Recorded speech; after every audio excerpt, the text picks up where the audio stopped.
Mr. Carlos Pastor Ventura was supposed to come. He is the government representative here in Alicante because due to the current circumstances in the region, of course, there are more important things to do.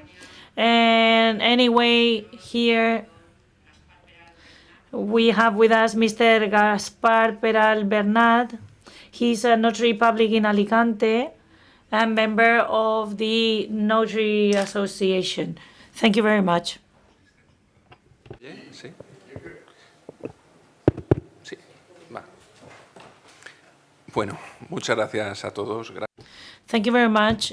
And thank you, Carmen, for inviting me to participate in this conference. I'm sorry I wasn't able to attend all of them, but I'm sure they all must have been very interesting. I got important gaps or lacks as many legal operators because this is something we weren't expecting and we're trying to adapt ourselves. I was saying to Carmen that I was here to talk about how wonderful notary publics are and that we have to pay attention to the new amendments and new things that appear. Many people say that notaries do not have anything to do with digital assets and that our role is going to disappear. I don't think that's the case. Of course, the law may evolve in the opposite direction, but according to the notary public's role, I think we notaries public help customers and we authorize and notarize documents. And Unidroit principles are not against this. They respect the national law. As my colleague Gonzalo said,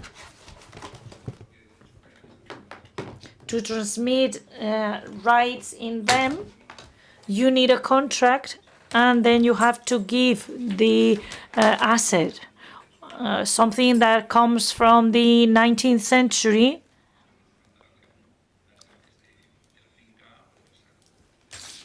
Of course, if you're going to sell something, you don't have to give the keys to that person or you don't have to give the item to the other person. But again, the law regarding digital assets it may be different.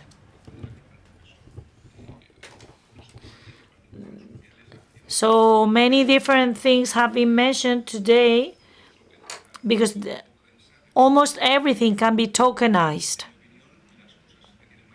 According to my opinion, the most important things in a country, for example, like properties that are subject to credit, we have to be very careful with them.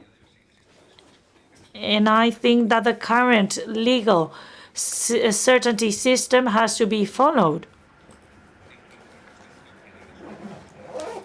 According to the Unidroit principles, I have read them and I don't have anything else to add because I think they are general legal principles. Now they have to be translated and transposed.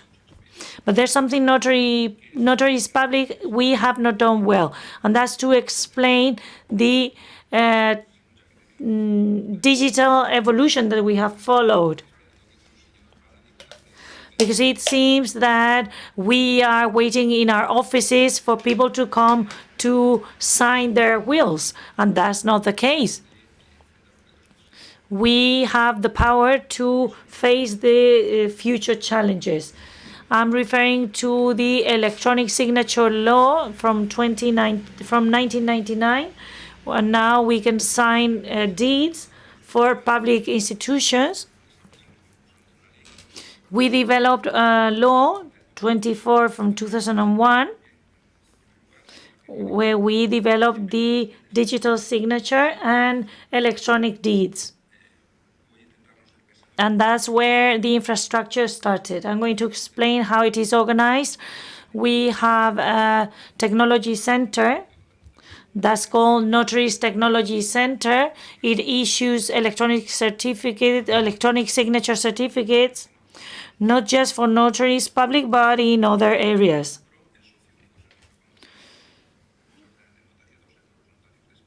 All notaries are members of it. It's got 2 offices in Madrid and in Barcelona with 350 members. In France and in Belgium, there are similar bodies, but they're not equivalent. We collaborate with many different organizations regarding AI and big data. In big data, you have to be aware of the fact that the second biggest database in the country is ours. It is public, but we manage it, and it's the single register, and I will explain what it is. It is a compilation of all the data we get from the operations we intervene at. It follows all the security criteria. We've got an FPN that's called Reno.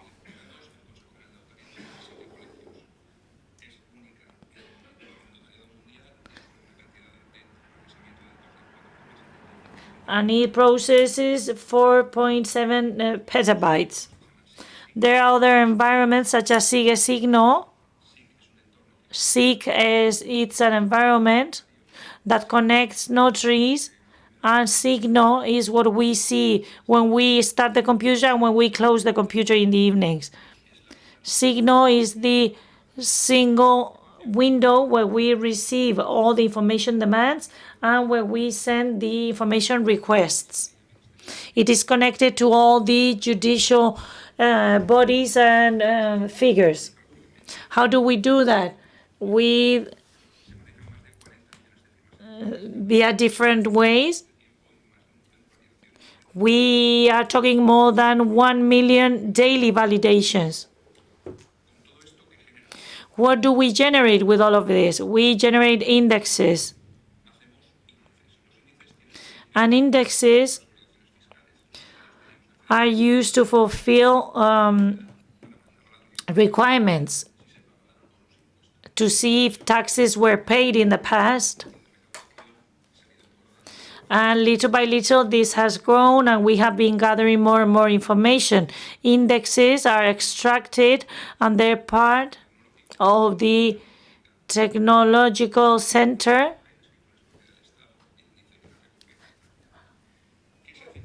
And what do we do with indexes? Electronic files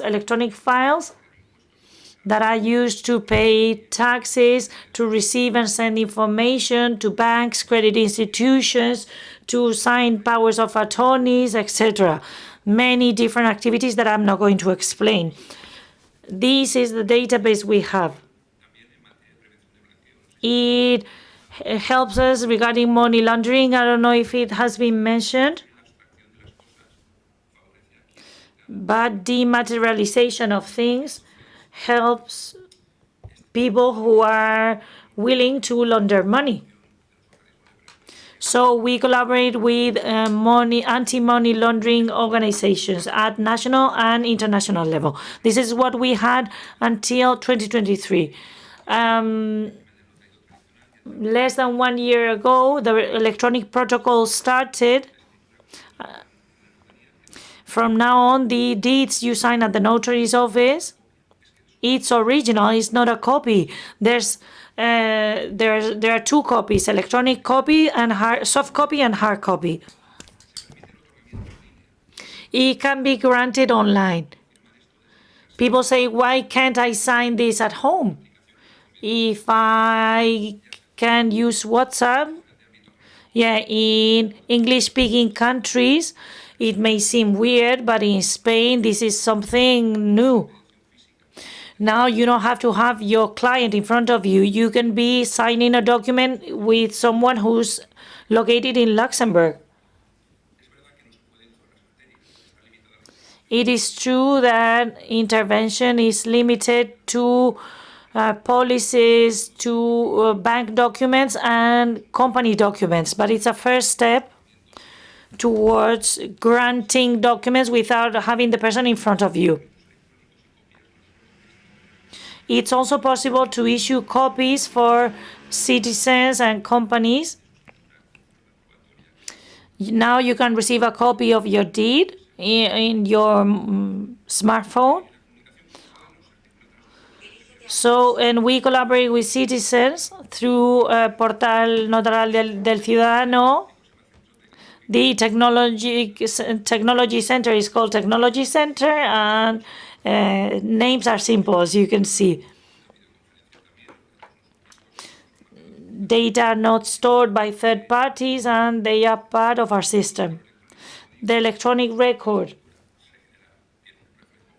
Every deed that's issued is stored in our databases. After a year, we have registered 1.6 million electronic deeds, and we have stored thousands of data. We were scared of the possibility of replacement of identity. There's one measure that's controlled via biometric features, and then there's the legal intervention. The technical intervention overlaps with the legal intervention, and the law says so. We have to state what every person is, and we are allowed to issue copies. This is at the moment. What's coming in the future? There's a project from the Employers Association that says everything that can be digitalized will be digitalized, everything that can be automated will be automated, everything that can be connected will be connected. That's what it is, and we have to accept it, and we have to move forward. This is dematerialization. We're going to go through a process where things are going to be more and more abstract. Individuals are going to be dematerialized via video conference. I'm going to talk the eIDAS regulation. I'm sure you've heard about it. On the electronic identification and the creation of the wallet that's going to be developed. Not all the EU countries evolve at the same pace, with specific attributes. So they're going to be issued by trustworthy operators. Places are also going to be dematerialized in countries such as Estonia. Estonia, you've got the nationality, you've got the residency, and you've got the digital residency. We dematerialize assets too. We're talking about tokenization, the crypto economy, etc. We're going to dematerialize countries as well. There's going to be more participation from different countries, different issuers in transactions with different digital nature. We need to regulate networks that are safe or secure. Fides with Latin American countries, and there are two projects, one with Latin American countries, another one with European countries, and then the dematerialization of intelligence, not only people, countries, nationalities, as Mario Draghi is saying in his report for a couple of months ago. We have to adopt a more flexible approach regarding AI. So far, AI has always been regulated from the point of view of prevention of risk control, information transparency, fraud, that can be generated. For instance, a regulation from this year, it follows this. We need to have a perspective that is more flexible. Those that deal with this, well, they cannot work in an office without AI tools. I'm finishing off. I could take forever, but I'm boring you. So anyway, we are ready to continue providing the service that we provide, that we believe that technology development and Unidroit principles and digital assets are here to stay. We have finished, the world has finished about touching things. Now things are more heterogeneous. Thank you. I'm sorry if I bored you, and thank you very much. Para nada, Gaspar. Of course not, Gaspar. We're very thankful to you and Gonzalo for giving us a lesson of modernity, because I never thought that I would hear a notary public say everything that you said. Some years ago, that was unthinkable. So you're showing that you are modernizing. And so congratulations, thank you. And I just have to say that I'm closing the conference. Thank you very much, everybody.